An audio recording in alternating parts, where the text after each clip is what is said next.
Now you might say, if I don't pay my water charge, there's going to be major penalties and sanctions levied against me by the government.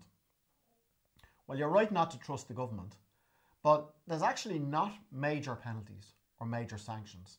The reason for this is they're scared.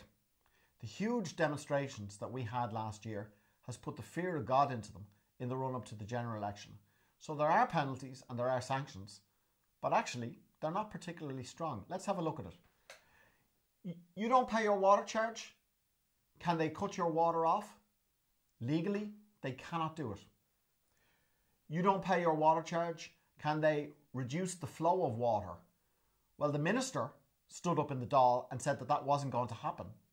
So I think it's ruled out that they're going to be able to do that. There would be such a storm of outrage if they went back on their word. So you won't have the flow of water reduced. Can it be deducted from your income? No. Revenue are not involved. It can't be deducted from your wage. It can't be deducted from your social welfare. It can't be deducted from your pension. Revenue are not involved. It cannot be deducted from your income.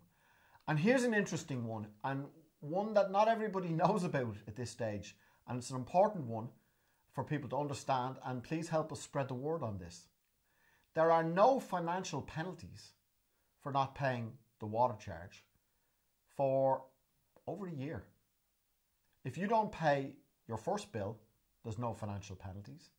Same with the second bill, 3 months after, the third bill, 3 months after that, and the fourth bill.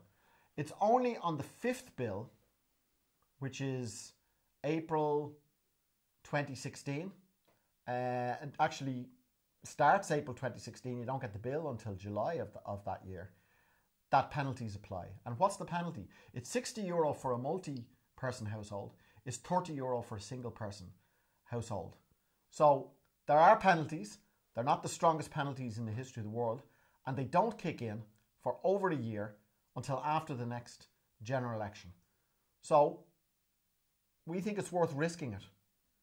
Come on board with the non-payment movement, and if there's enough of us, we will sink Irish water. If there's enough of us, we will defeat the government and defeat the water charge. I'm part of the We Won't Pay campaign. We're campaigning in Cork City, in Cork County and around the country for mass non-payment, and we invite you to join us and help us deal a decisive blow against this charge and against this government by joining the non-payment movement.